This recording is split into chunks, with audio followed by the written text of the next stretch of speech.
ইনশাআল্লাহ আগামী জুমায় আমরা মেরাদুন নবী সাল্লাল্লাহু আলাইহি ওয়াসাল্লাম সম্পর্কে বয়ান করব। আল্লাহ যেন এই রজব মাসের ফজিলত সম্পর্কে কোরআন এবং হাদিস থেকে বলার তৌফিক দান করেন এবং সর্বপ্রথম আমি আমল করতে পারি, তারপর যেন আপনারা আমল করতে পারেন সেই তৌফিক যেন আল্লাহ পাক দান করেন। সবাই বলেন আমিন।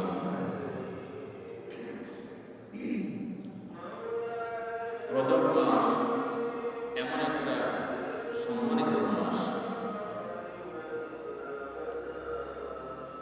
আরবি 12টি মাসের মধ্যে 4টি মাস সম্মানিত ঘোষণা করেছে আমার নবীজি। এর মধ্যে একটি হল রজব মাস। রজব মাসে আমরা 5টি আমল করতে পারব। 1 নম্বর আমল যে নবীজি করেছেন সেই আমলটা হল রজব মাস যখন এসেছে তখনই আমার নবী একটা দোয়া করতেন। সেই দোয়া হল আল্লাহুম্মা বারিক লানা ফি রজব ওয়া শাবান ওয়া বাল্লিগনা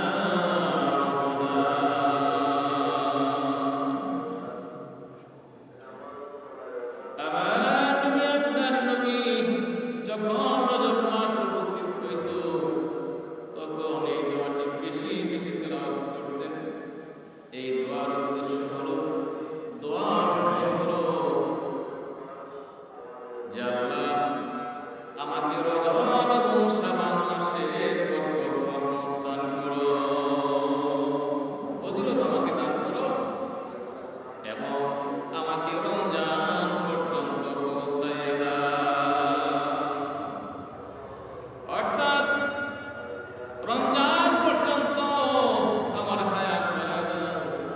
ও আমার বাবাজিরা, সম্মানিত মুসল্লিয়ান, ও আমার পর্দার আড়ালের মা বোনেরা, এই দোয়াটা আমরা প্রতিদিন তেলাওয়াত করব, মুনাজাতের মধ্যে বলবো। এই দোয়ার বদৌলতে আমাদের যাদের হায়াত শর্ট রমজান পাবো না, আমাদের হায়াত আল্লাহ বাড়ায় দিবে। এই জন্য আমরা এই রজব মাসে বেশি বেশি দোয়া করতাম এবং রমজান মাস পর্যন্ত আমরা আল্লাহর কাছে হায়াত চাইতাম।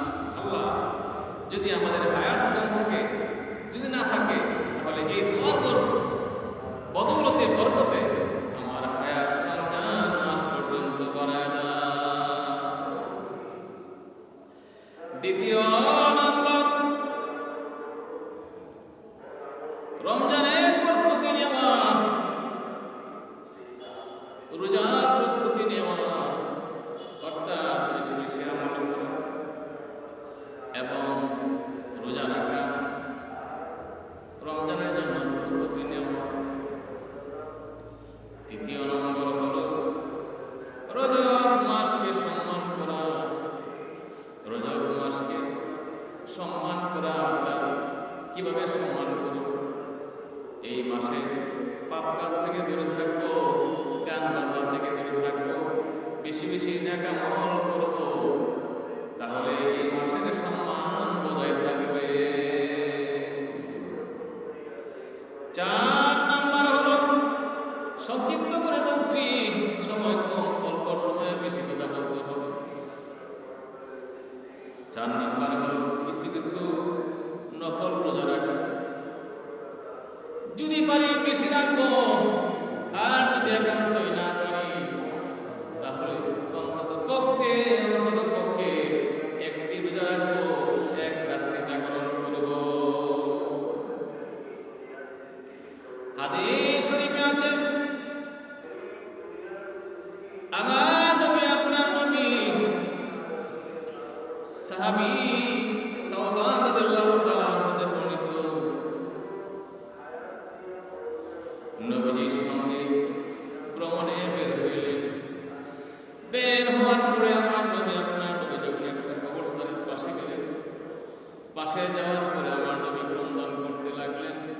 শুধু ক্রন্দন করে শেষ হয় নাই, সঙ্গে সঙ্গে দোয়াও করতে লাগলেন আর চোখের পানি ঝরতে লাগলেন। ওই সাহাবী দোয়া শেষে জিজ্ঞেস করলো, ইয়া রাসূলুল্লাহ, আপনি কাঁদলেন কেন? আমি কেঁদেছি, এই কবরস্থানের মধ্যে মুর্দাদের আযাব হচ্ছে, তাদের আযাব লাঘবের জন্য আমি নবী দোয়া করেছি এবং ক্রন্দন করেছি। এই কথা জিজ্ঞাসা করে, এই কথা শোনার পরে সাহাবী বললেন, ইয়া রাসূলুল্লাহ, ইয়া হাবিবাল্লাহ, তাহলে এর ফজিলত কি এত বেশি? আমার নবীজি বললেন, ও সাহাবী,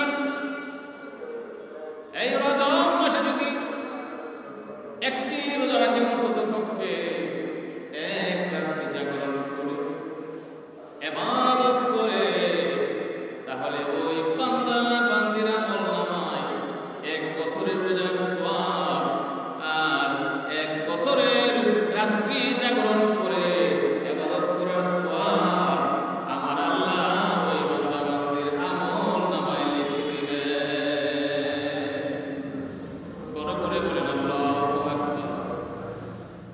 আমার আল্লাহ বান্দাদেরকে এত মায়া করে সৃষ্টি করেছেন, এত দয়া করে সৃষ্টি করেছেন, আমার নবীর সম্মানে আমাদেরকে এই আমলগুলোর উপহার দিয়েছেন।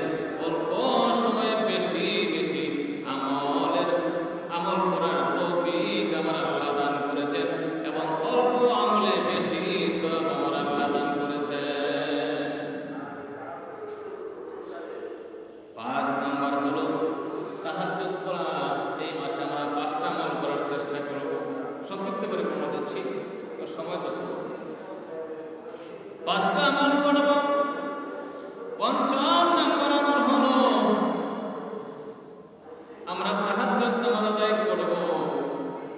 কারণ অন্যান্য সময় আমরা নাকি আমার আল্লাহকে, আল্লাহ আমার গুনাহগুলি মাফ করে দাও, আমার বিপদ আপদ দূর করে দাও, আমার রিজিক দান করো, আমার ছেলে সন্তানদেরকে, মেয়ে সন্তানদেরকে বিপদ আপদ মুক্ত করো, হায়াত বাড়ায় দাও, এই বলে দোয়া করি।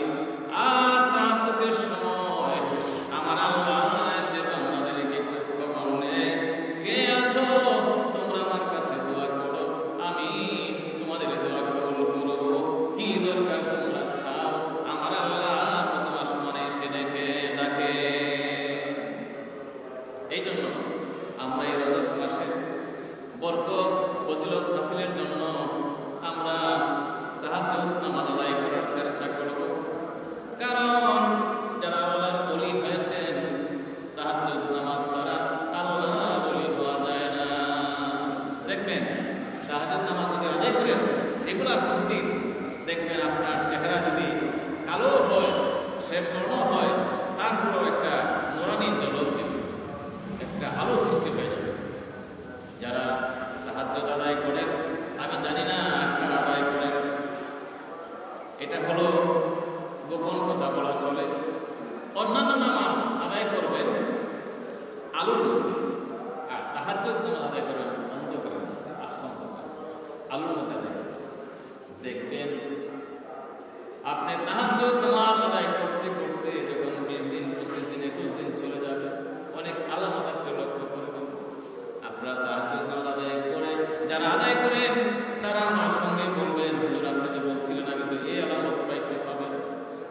অনেক সময় দেখা যায় গোপন খবর, গোপন কথা, অনেক সময় দেখা যায় যখন 20 দিন, 21 দিন, 25 দিন পার হয়ে যাবে, টানা 40 দিন আমলের মধ্যে, তখন দেখবেন যে আপনার অন্ধকারে আলো দেখা যাবে। সুবহানাল্লাহ। যখন তাহাজ্জুদ নিয়মিত আদায় করবেন, দেখবেন এমন হতে পারে স্বর্গ আপনার সামনে এসে দাঁড়ায় গেছে, সোনা তুলে আপনার সামনে দাঁড়ায় গেছে, আপনি ভয় পাবেন না, ভয় পাওয়ার কোনো কারণ নাই।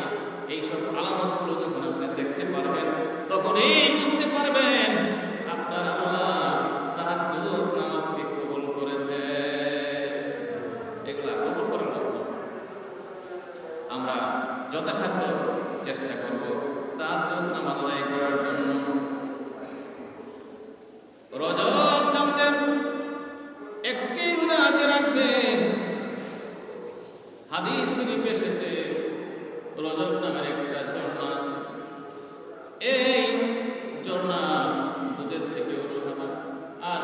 ওই ঝর্ণার পানি মধুর চেয়েও মিষ্টি। যিনি রজব চাঁদে রোজা রাখবেন তার জন্য আমার আল্লাহ এই রজব ঝর্ণার পানি পান করা দিবে।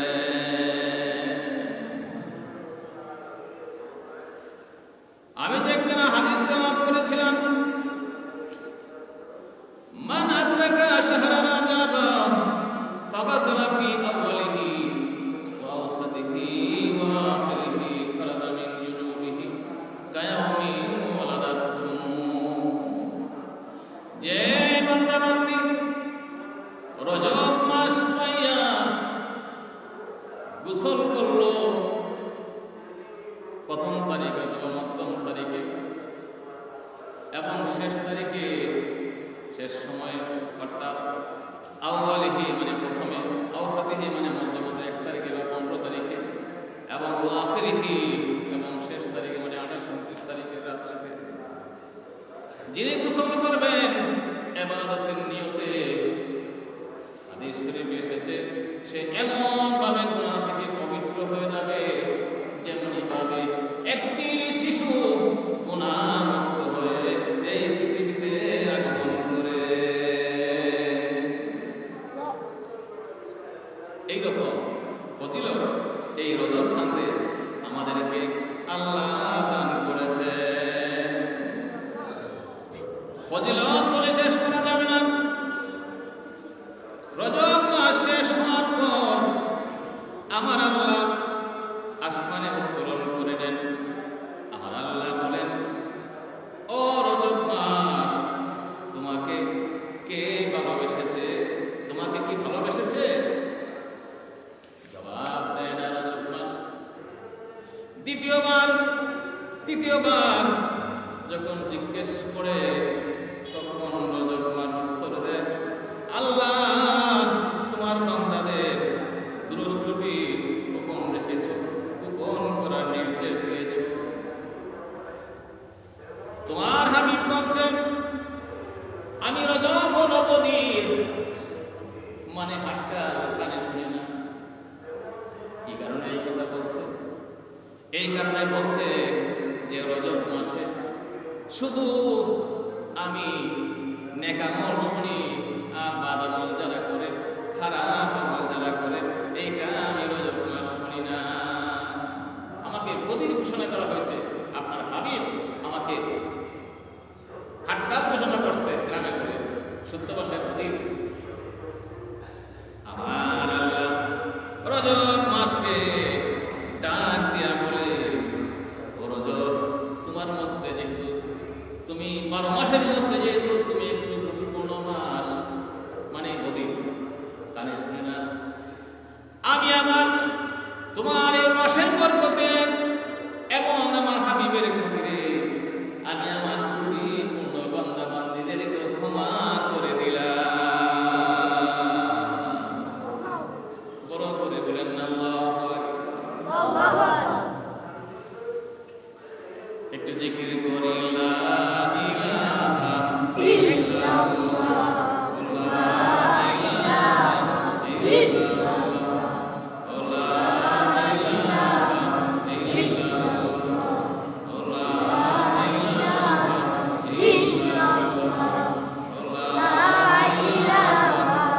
ইল্লাল্লাহ, লা ইলাহা ইল্লাল্লাহ। আসমান জবে ইল্লাল্লাহ, জমিন জবে ইল্লাল্লাহ, লা ইলাহা ইল্লাল্লাহ, লা ইলাহা ইল্লাল্লাহ, লা ইলাহা ইল্লাল্লাহ, লা ইলাহা ইল্লাল্লাহ। আমার নবীজিকে জিজ্ঞেস করা হলো, ইয়া রাসূলুল্লাহ, ইয়া হাবিবাল্লাহ, রজব কি? আমার নবী উত্তর দিলেন, রজব হলো এমন এক মাস যেই মাস হলো তোমরা সারা জীবনে বরকত মঙ্গল আমল যদি জমা করতে চাও তাহলে সেটা রজব মাসে তোমরা জমা করে নিও।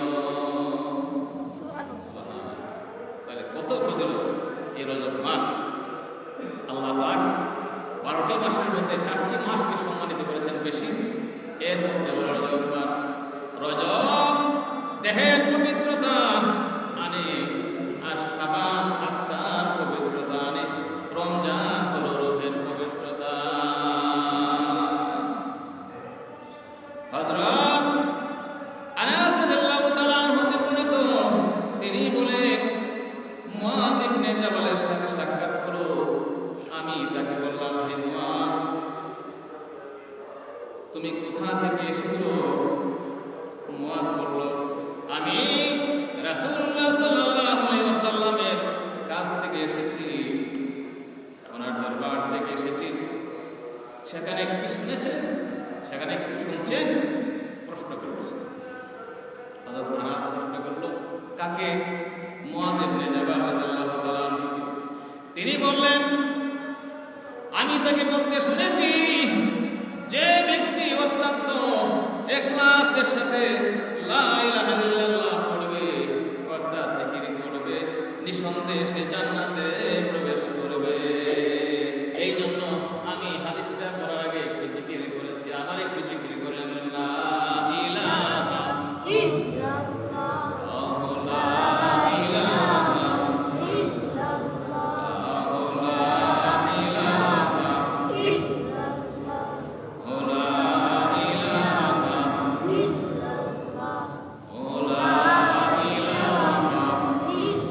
ইল্লাল্লাহ, লা ইলাহা ইল্লাল্লাহ, মুহাম্মাদুর রাসূলুল্লাহ সাল্লাল্লাহু আলাইহি ওয়াসাল্লাম।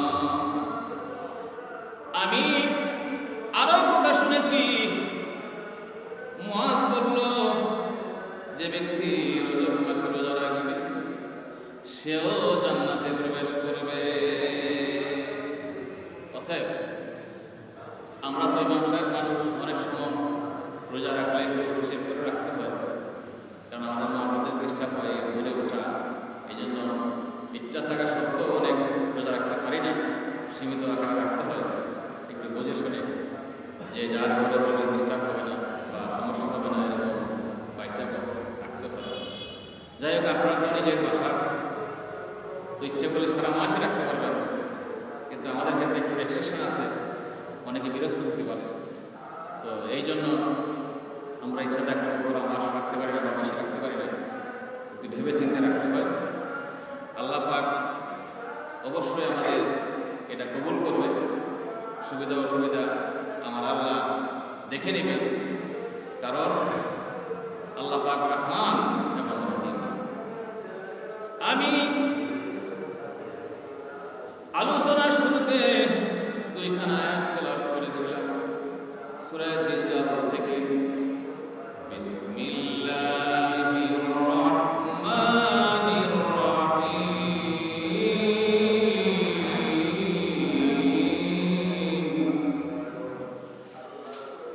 ফামান ইয়ামাল মিসকাল যাররাতিন খায়রান ইয়ারাহ, ওয়া মান ইয়ামাল মিসকাল যাররাতিন শাররান ইয়ারাহ। আমি আপনি যত ছোটই নেক কাজ করি না কেন, আমার আল্লাহ কাল হাসরের দিন এই নেক আমলের নেক কাজের প্রতিদান আমাদেরকে দিবে। বলে কি পরিমাণ? একটা সরিষা পরিমাণ যদি আমরা নেক করি, তার চেয়েও যদি অনেক কম অংশ, একটা তুলিকণা ভালোকণা সরিষা পরিমাণ যদি আমরা নেক কাজ করি, তাহলে আমার আল্লাহ এই নেক কাজের প্রতিদান আমাদেরকে দিয়ে দিবেন। আর যদি وَمَن يَعْمَلْ مِثْقَالَ ذَرَّةٍ شَرًّا يَرَهُ, আর যদি যারা পরিমাণ যদি গুনাহ করি, খারাপ কাজ করি, বাদ আমল করি, তাহলে সেটা শাস্তিও আমরা ভোগ করতে হবে, এবং সেই পাপ কাজটাও আমরা হাসরের দিন দেখব। অতএব আমাদের সাবধান থাকতে হবে, যেন কোনো কারণে আমরা যেন পাপ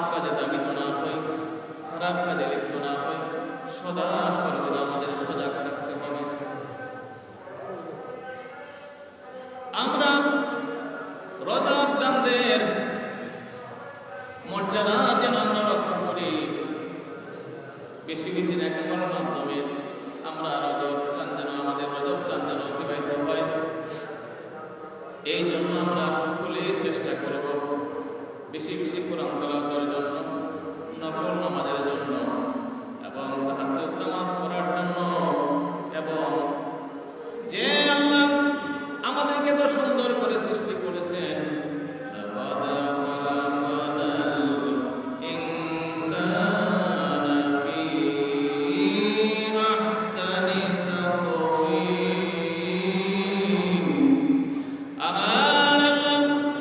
ঘোষণা করতেছেন নিশ্চয় আমি মানুষকে সুন্দর আকৃতিতে সুন্দর করে আমি সৃষ্টি করেছি। অর্থাৎ দেখেন কত সুন্দর করে, চোখের কাছে নাক, নাকের কাছে মুখ, আর মুখের কাছে জিহ্বা, একেবারে হাতের তালুর সঙ্গে সবকিছু দেখা যায়। আপনি যখন খাবারটা মুখে নেবেন, খাবারটা ভালো না মন্দ নাকি বলে দেবেন, দেখতে সুন্দর না সুন্দর, পালা না পাল আপনার চোখ বলে দেবে। আবার যখন দুই ঠোঁটের ভিতরে যখন খাবার নামক নিয়ামতটা ঢুকাইবেন, ওখানে একজন আবার আছে যার নাম জিহ্বা। জিহ্বা বলে দিবে যে আসলে খাবারটা স্বাদ না স্বাদ, ঠিক না? দেখেন কেমন ভাবে আমার আল্লাহ নিজের কুদরতের হাত দ্বারা আমাদের চেহারাটাকে চিন্তা করবে। যখন আমরা নিজকে নিজে চিন্তা করব, তখনই আমরা আমার আল্লাহকে চিনে যাব। এই জিহ্বা দিয়ে আমরা কথা বলি, চিন্তার বিষয়, ওয়াজ শেষ। কিন্তু আমরা যখন চিন্তা করব, জ্ঞানীগণ চিন্তা করব, চিন্তা করে অনেক কিছু পেয়ে যাব। এই জিহ্বা দিয়া আমরা কত কথা বলি, বক্তৃতা করি, ইলেকশনের বক্তৃতা করি, ওয়াজ করি, বয়ান করি, কোরআন তেলাওয়াত করি। এই জিহ্বা কখনো কাহিল হয় না, পরিশ্রম হয় না। যদি জিহ্বা পরিশ্রম না হইতো তাহলে আমরা কথা বলতে পারতাম না। আল্লাহ পাক এমন কুদরত দিয়ে আমাদেরকে সৃষ্টি করেছেন। এই সুন্দর করে সৃষ্টি করার কারণে আমরা রজব মাস পাওয়ার কারণে এই রজব পাইছি। আগামী রজব পাবো কিনা তার কোনো গ্যারান্টি নাই। আরে বাবারা, পর্দার আলের মা বোনেরা, ও যুবক ভাইরা, আগামী রজব আমরা পাবো কিনা তার কোনো গ্যারান্টি নাই। এর আগে কার জানি বাজারের মধ্যে কাফনের কাপড় উঠে গেছে, এর আগে কার জানি বাজারে বাস হয়ে গেছে, এর আগে কার জানি কবরস্থানের মধ্যে কবরের জায়গা ঠিক হয়ে গেছে। অর্থাৎ জীবনের শেষ সুযোগ মনে করে চেষ্টা করব